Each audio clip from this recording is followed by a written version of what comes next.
15 अगस्त मतलब स्वतंत्रता दिवस।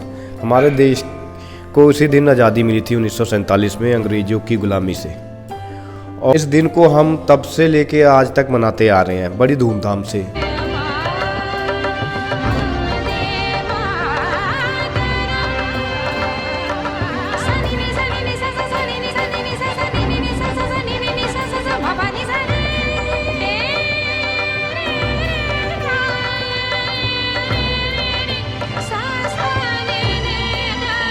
हम इसे एक त्यौहार की तरह मनाते हैं, लेकिन क्या ये तिरंगा झंडा लहराना ही आज़ादी का सही मतलब है?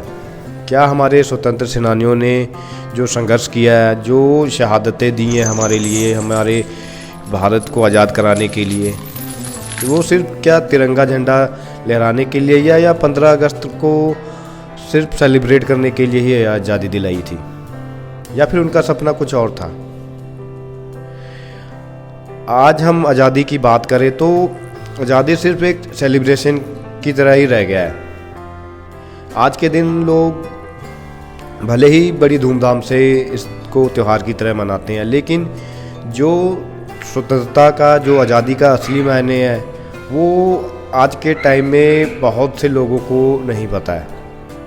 हमारे शहीद भगत सिंह के लिए आज़ादी का मतलब सिर्फ अंग्रेजी हुकूमत से छुटकारा पाना ही नहीं था। उनके लिए आज़ादी का मतलब एक ऐसे समाज, एक ऐसी व्यवस्था का निर्माण करना था जहां हर किसी को आज़ादी का हक मिले, हर किसी को जीने का बराबरी का हक मिले, किसी भी तरह का कोई भेदभाव ना हो, जाति, धर्म, नस्ल, रंग, किसी भी तरह का कोई भी भेदभाव ना हो, अमीरी गरीबी सब एक बराबर हो। लेकिन क्या आज के टाइम में वो आज़ादी हमें मिल पाई है? अगर सीधे तौर पे अगर मैं कहूँ तो नहीं मिली है। हम आज भी गुलाम हैं। हम गुलाम हैं अपनी पुरानी सोच के, हम गुलाम हैं धार्मिक और राजनीतिक प्रोपेगेंडा के, हम गुलाम हैं अंधविश्वास और धर्म के। आज देश की हालत देखो, देश के 1% लोगों के पास देश की 40% संपत्ति उन्हीं के पास है, और जो हमारे देश के 50% जो लोग हैं उनको जीवन के बेसिक ज़रूरतों के लिए भी संघर्ष करना पड़ता है। बहुत से लोगों को एक रोजी रोटी के लिए, एक टाइम के रोजी रोटी के लिए संघर्ष करना पड़ता है। किसी को तो ये भी नसीब नहीं होता। अमीरी और गरीबी में बहुत अंतर है आज हमारे देश में, और कानून व्यवस्था, न्याय व्यवस्था भी लगभग इसी हिसाब से ढली हुई है। आज के टाइम में देखो, भले ही कहा जाता है कि कानून और न्याय सबके लिए एक है, लेकिन क्या आपको लगता है ये कानून और न्याय ये सबके लिए एक है? अमीरों के लिए एक है, गरीबों के लिए भी जो है वो अमीरों के लिए भी है। आपने एक न्यूज़ सुनी होगी, आधी रात को नशे में धुत एक बड़े घर का नाबालिग बेटा अपनी 2 करोड़ की कार सड़क पर दौड़ाता है, और वो भी 200 किलोमीटर प्रति घंटा की रफ्तार से, और कार से 2 लोगों को कुचल देता है। उसे सजा मिलती है एक्सीडेंट पर निबंध लिखने की। देखिए तो क्या लगता है अगर उसकी जगह कोई गरीब आदमी होता, कोई ऑटो ड्राइवर का लड़का होता, तो क्या उसके साथ भी यही न्याय होता? बहुत सारी असमानताएं अभी भी है।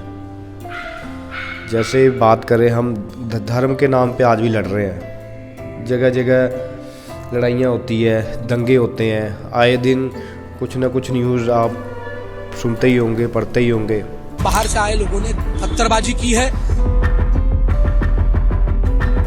गाड़ियां फोड़ी है,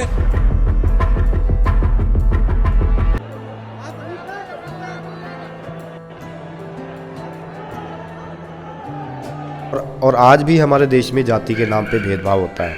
प्रभात खबर में आज एक खबर छपी है कि रांची जिले के सिल्ली प्रखंड के गांव है नवाडी, वहां पर छोटी जात वाले यानी दलितों को अगड़ी जाति वाले अपने कुएं से पानी नहीं लेने देते हैं। किसी को कुएं से पानी नहीं निकालने दिया जाता है, तो किसी को मंदिर में पूजा करने नहीं दिया जाता। तो अगर कोई बारात लेके घोड़ी से जा रहा होता है तो उसको घोड़ी पे चढ़ने नहीं दिया जाता है, घोड़ी से उतार दिया जाता है। मतलब आज़ादी सिर्फ क्या कुछ लोगों के लिए ही है, क्योंकि आज़ादी से पहले भी तो लोगों के साथ दुर्व्यवहार होता था और आज़ादी के बाद भी वही हो रहा है। जो गरीब थे वो गरीब ही हैं, जो भूखमरी में मरते थे वो आज भी मर रहे हैं। ग्लोबल हंगर इंडेक्स में इंडिया का रैंक अभी भी शर्मनाक है। और अगर आज भी हम बात करें महिलाओं की, तो हमारे देश में आज भी उनको अपना फैसला नहीं लेने दिया जाता।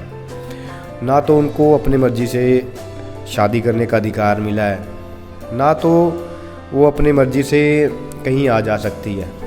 बहुत सारी पाबंदियां अभी भी हमारे देश की महिलाओं पे है। मेरे भाई में बहुत अंतर होता है। भाई लोग के पूरा फ्रीडम है पढ़ने के लिए, हाँ। और बहन लोग को नहीं। हम लोग को फोन भी नहीं दिया जाता है पढ़ने के लिए। विश्वास नहीं है कि फोन पे कहीं ना कुछ दूसरा चीज करने लगे। जब हम मैट्रिक में थे, मेरी माँ बोली कि जब तुम्हारा 400 प्लस आएगा तब साइंस ले सकती हो। अच्छा। और नहीं तो नहीं। मेरा 399 आ गया। 400 प्लस में तो टॉप कर देता है लोग। हाँ, तो 400 प्लस नहीं आया, 399 आ गया। हाँ। उसी के कारण आज आर्ट्स पढ़ रहे थे। बाप रे, 399 आया इसलिए, मतलब 400 बोली थी और 399 आ गया इसलिए साइंस नहीं देने को मिला। अरे बाप रे, अरे अरे। क्योंकि आज़ादी सिर्फ पुरुषों के लिए नहीं होनी चाहिए, आज़ादी महिलाओं का भी अधिकार है। उनको अपने सपने देखने का अधिकार है, उनको भी अपने सपने पूरे करने का अधिकार है, अपने डिसीजन खुद लेने का अधिकार है। लेकिन हम उनके सपने, उनके विचार, उनके डिसीजन सब कुछ दबा देते हैं। आज 21वीं सदी में दुनिया कहाँ से कहाँ पहुँच चुकी है, लेकिन हमारे देश के लोगों की सोच अभी भी अंधविश्वास में पड़ी है। अभी भी लोग बाबाओं के पास जाते हैं झाड़ फूक कराने, अपना भविष्य दिखाने।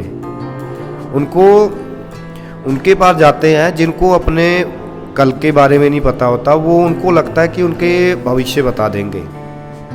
और हमारे देश के लोग इतने भोले हैं कि उन फर्जी बाबाओं के, उन ढोंगी बाबाओं के जाल में आके अपना समय, अपना पैसा सब कुछ बर्बाद करते हैं।